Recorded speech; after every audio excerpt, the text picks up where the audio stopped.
পদত্যাগ না করলে বরখাস্ত হতে পারেন তৃণমূল কংগ্রেস নেত্রী মমতা বন্দ্যোপাধ্যায়। এজন্য রাজভবন থেকে জারি করতে হবে একটি বিশেষ অধ্যাদেশ। এই পরিস্থিতিতে নতুন বিজেপি সরকারের শপথ গ্রহণের আগে রাজ্যের রাষ্ট্রপতি শাসন জারির সম্ভাবনাও তৈরি হয়েছে। মমতার এই অবস্থান পশ্চিমবঙ্গকে এক নজিরবিহীন সাংবিধানিক সংকটের দিকে ঠেলে দিচ্ছে। বিস্তারিত মনিরুজ্জামান বাবুর প্রতিবেদনে।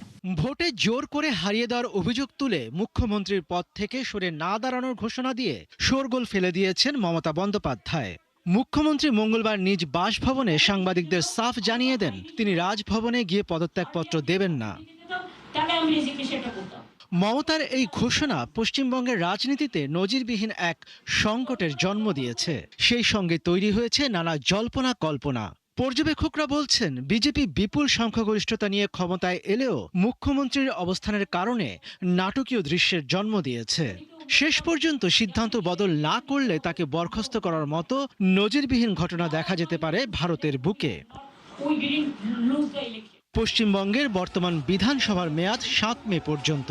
নিয়ম অনুযায়ী নির্দিষ্ট সময়ের মধ্যে নতুন সরকার গঠনের প্রক্রিয়া শুরু করতে হবে, যার প্রাথমিক ধাপ হলো মুখ্যমন্ত্রীর পদত্যাগ। তবে মমতা শেষ পর্যন্ত পদ না ছাড়লে তাকে বরখাস্ত করতে পারেন রাজ্যপাল। এজন্য রাজভবন থেকে জারি করতে হবে একটি বিশেষ অধ্যাদেশ। আবার রাজ্যপাল সরাসরি বরখাস্ত না করে মুখ্যমন্ত্রীকে বিধানসভার বিশেষ অধিবেশন ডাকার নির্দেশও দিতে পারেন। সেখানে সরকার সংখ্যাগরিষ্ঠতা প্রমাণ করতে ব্যর্থ হলে মুখ্যমন্ত্রীর পদ থেকে ইস্তফা দেওয়ার ছাড়া মমতার সামনে আর কোনো পথ খোলা থাকবে না। বিশেষজ্ঞরা বলছেন এর বাইরে ৩৫৬ ধারা প্রয়োগ বা রাষ্ট্রপতি শাসনও জারি করা যেতে পারে।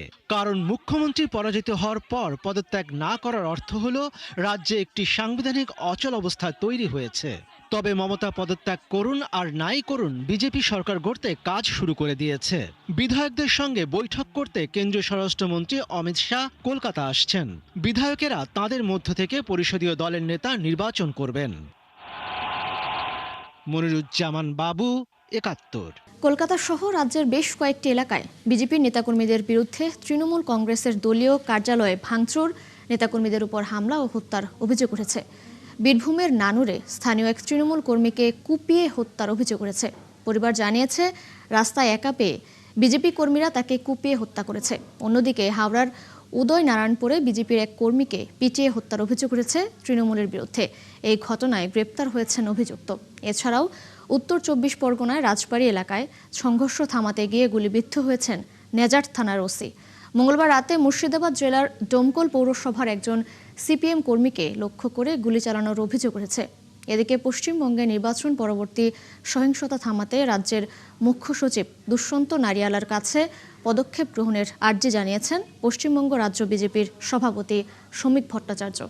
বিজয় থালাপতির টিভিকের সাথে জোট বাঁধার ইঙ্গিত দিয়েছেন রাহুল গান্ধীর কংগ্রেস। এরই মধ্যে বিজয়কে সমর্থন জানিয়েছেন দলটি। এখন চলছে রাজনৈতিক দর কষাকষি। সবকিছু ঠিক থাকলে টিভিকে ও কংগ্রেস মিলে গড়তে যাচ্ছে তামিলের নতুন সরকার। 7 মে তামিলনাড়ুর নতুন মুখ্যমন্ত্রী হিসেবে শপথ নিতে পারেন অভিনেতা থেকে রাজনীতিবিদ বনে যাওয়া বিজয়। বিস্তারিত ওরিসুল ইসলামের প্রতিবেদনে। অভিনেতা থেকে রাজনীতিবিদ হওয়া বিজয় থালাপতির ডাকে সাড়া দিল কংগ্রেস। বর্তমান জোট ডিএমকে ছেড়ে থালাপতির নেতৃত্বাধীন টিভিকের সাথে জোট বাঁধতে যাচ্ছে রাহুল গান্ধীর দল। ২৩৪ সদস্যের বিধানসভায় ১০৮টি আসন হাতে নিয়ে টিভিকে সংখ্যাগরিষ্ঠতা থেকে মাত্র 10টি আসন দূরে ছিল। এজন্য সরকার গঠন করতে হলে বিজয়ের জোট বাঁধা ছাড়া কোনো বিকল্প ছিল না। তাই কংগ্রেসের সমর্থন চেয়েছিলেন ৯০ রাজনীতিবিদ, যে ডাকে সাড়া দিল রাহুলের দল। টিভিকের জয়ের পর থেকেই রাহুল গান্ধী তাদের পক্ষে থাকার ইঙ্গিত দিচ্ছিলেন, কিন্তু কংগ্রেস সভাপতি মল্লিকার্জুন খাড়গে চেয়েছিলেন তামিলনাড়ু কংগ্রেস কমিটি এই সিদ্ধান্ত নিক। পরে কংগ্রেস সাংসদ শশীকান্ত সেন্থিল জানান, রাজনৈতিক বিষয়ক কমিটি তামিল সরকার গঠনে বিজয়ের দলকে সমর্থন করার সিদ্ধান্ত নিয়েছে। এখন দুই দলের মধ্যে রাজনৈতিক দর কষাকষির পালা। ভারতীয় গণমাধ্যমগুলো জানিয়েছে বিজয়ের সরকারে 2টি মন্ত্রীর পদ আশা করছে কংগ্রেস। পাশাপাশি বিজেপি নেতৃত্বাধীন এডিএমকে জোটের কাউকে দলে না নেওয়া সহ কিছু শর্ত জুড়ে দিয়েছেন রাহুল গান্ধীর দল। তবে কংগ্রেসের এমন সিদ্ধান্তে চটেছে তার বর্তমান জোট ডিএমকে। জোটটির মুখপাত্র এ সারাভানান কংগ্রেসের এই সিদ্ধান্তকে বিশ্বাসঘাতকতা বলে আখ্যা দিয়েছেন। আগামীকাল 7ই মে নতুন মুখ্যমন্ত্রী হিসেবে শপথ নিতে পারেন থালাপতি বিজয়ের নেতৃত্বাধীন সরকার।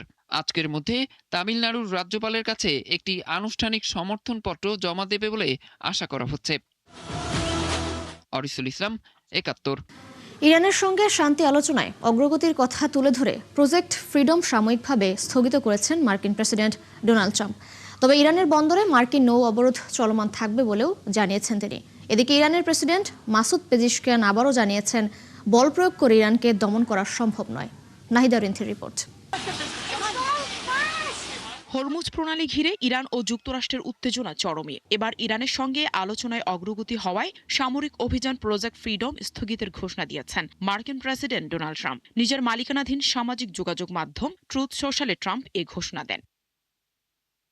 ট্রাম্প জানান, পাকিস্তান সহ কয়েকটি দেশের অনুরোধ এবং ইরানের সঙ্গে চূড়ান্ত চুক্তির বিষয়ে অগ্রগতির কারণে এই সিদ্ধান্ত নেওয়া হয়েছে। তবে ট্রাম্প স্পষ্ট করে বলেন, ইরানের বন্দরে যুক্তরাষ্ট্রের নৌ অবরোধ পুরোপুরি কার্যকর থাকবে। এ সময় আবারও দেশটিকে আত্মসমর্পণের আহ্বান জানান ডোনাল্ড ট্রাম্প। ইরানের উচিত আত্মসমর্পণের সাদা পতাকা ওড়ানো, কিন্তু আত্মসম্মানে লাগার কারণে তারা তা করছে না। ইরানের সামরিক শক্তি এখন অনেকটাই হ্রাস পেয়েছে। তেহরান প্রকাশ্যে যুদ্ধের হুঙ্কার দিলেও গোপনে একটি চুক্তিতে পৌঁছাতে আগ্রহী।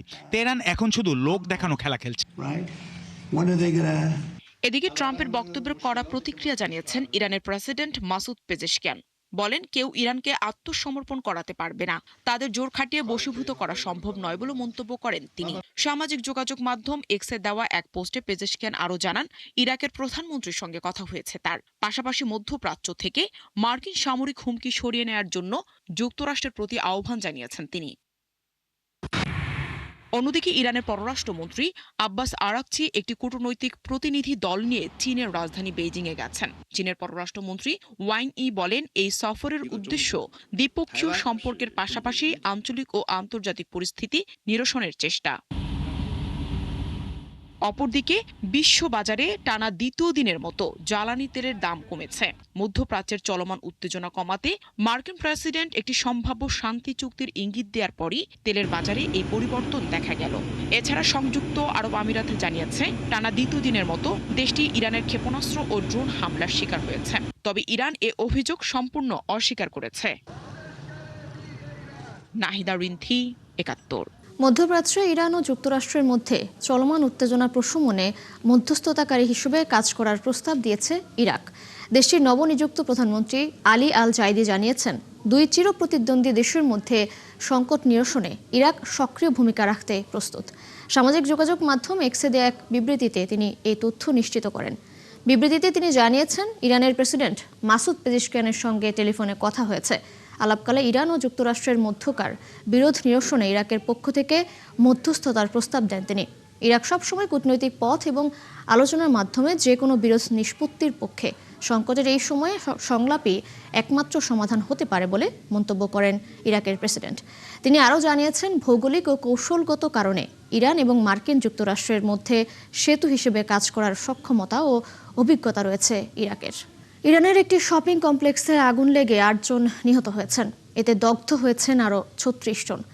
আরঘাভান কমার্শিয়াল কমপ্লেক্স নামক শপিং সেন্টারটিতে ২৫০টিরও বেশি দোকান ছিল। স্থানীয় দমকল বিভাগের প্রধান আলী পাইদারানের বরাত দিয়ে ইরানের গণমাধ্যম জানিয়েছেন, দাহ্য পদার্থের কারণে আগুন ছড়িয়ে পড়ে। তবে ঠিক কী কারণে আগুন লেগেছে তা নিশ্চিত করেননি তিনি। এদিকে এই অগ্নিকাণ্ডের পেছনে কেউ জড়িত কিনা তা খতিয়ে দেখছে স্থানীয় প্রশাসন। ভবনটির নির্মাতাকে তদন্তের আওতায় আনা হবে বলেও জানিয়েছেন তারা। ভারতের ওড়িশি নাচের সৌন্দর্যকে পর্দায় তুলে প্রশংসায় ভাসছেন মালয়েশিয়া প্রবাসী বাংলাদেশি তরুণ রাব্বি দাইয়ান। রাধে আনবাউন্ড নামে তার ডকুমেন্টারি ফিল্মটি প্রদর্শিত হচ্ছে ভারত ও মালয়েশিয়ার থিয়েটারে। কুয়ালালামপুর থেকে আরও জানছেন সহকর্মী মুস্তফা ইমরান রাজু। 11তম আন্তর্জাতিক ডান্স ও মিউজিক প্রতিযোগিতার অংশ হিসেবে ভারতের বিভিন্ন রাজ্যে প্রদর্শিত হয় রাধে রাধে। মালয়েশিয়ার সূত্রা ফাউন্ডেশনের এই উদ্যোগকে ক্যামেরাবন্দি করে তথ্যচিত্রে রূপান্তরের মাধ্যমে আলোচনায় বাংলাদেশি প্রবাসী তরুণ রাব্বি দেওয়ান। ভারতের শাস্ত্রীয় নাচের উপর নির্মিত এই তথ্যচিত্রের মাধ্যমে হাজার বছরের পুরাতন সংস্কৃতিকে তুলে ধরা হয়েছে। যখনই আপনি স্বপ্ন ছাইড়া দিবেন, স্বপ্ন আপনার কাছ থেকে অনেক দূরে চলে যাব। কিন্তু আপনি যদি স্বপ্নের ভালোবাসা ধরে রাখতে পারেন, আপনি সবসময় স্বপ্নের আশেপাশে থাকবেন। বাট সবসময় কিন্তু অ্যাচিভমেন্ট হবে তা না। রাজধানী কুয়ালালামপুর, সেরেমবান সহ বিভিন্ন থিয়েটারে নিয়মিতই চলছে রাব্বির নির্মিত এই ডকুমেন্টারি ফিল্ম। আর হল ভর্তি দর্শকের প্রশংসায় ভাসছেন বাংলাদেশি এ তরুণ। মালয়েশিয়ানরা অনেক প্রশংসা করতেছে, সেই জন্য আমি আসলে খুবই প্রাউড ফিল করতেছি একজন বাংলাদেশী হিসাবে। তার যে সাহস এবং কি যে পরিশ্রম, এটা সে একটা ইন্টারন্যাশনাল প্ল্যাটফর্মে প্রুভ করার সুযোগ পেয়েছে। পদ্মশ্রী পুরস্কার প্রাপ্ত মালয়েশিয়ান নাগরিক দাতু রামলি ইব্রাহিমের প্রতিষ্ঠিত সূত্রা ডান্স থিয়েটারের হয়ে 3 বছর ধরে কাজ করছেন রাব্বি। তবে অসাধারণ ভিডিওগ্রাফি ও সম্পাদনায় নির্মিত তথ্যচিত্রের জন্য পুরো কৃতিত্ব বাংলাদেশের রাব্বিকেই দিলেন দাতুক রামলি।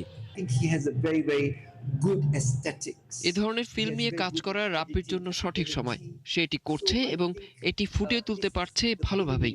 সে একজন তুখোড় ভিডিওগ্রাফার। আমি মনে করি এটি তার শুরু মাত্র। ঢাকার রাব্বির এই তথ্যচিত্র এখন মালয়েশিয়ান ও ভারতীয়দের সাংস্কৃতিক মেলবন্ধন হিসেবে কাজ করছে। Mustafa Imran Raju, 71, Kuala Lumpur, Malaysia. এই ছিল আজকের আয়োজনে। বিশ্বের আরো নতুন কিছু খবর ও বিশ্লেষণ নিয়ে আগামীকাল সকাল 9:30টায় আবারও হাজির হবে বিশ্বযোগ। ততক্ষণ সরাসরি সংবাদ অনুষ্ঠান দেখতে চোখ রাখুন 71-এর ফেসবুক পেজে এবং সাবস্ক্রাইব করুন 71-এর ইউটিউব চ্যানেল। থাকুন 71-এর সাথেই।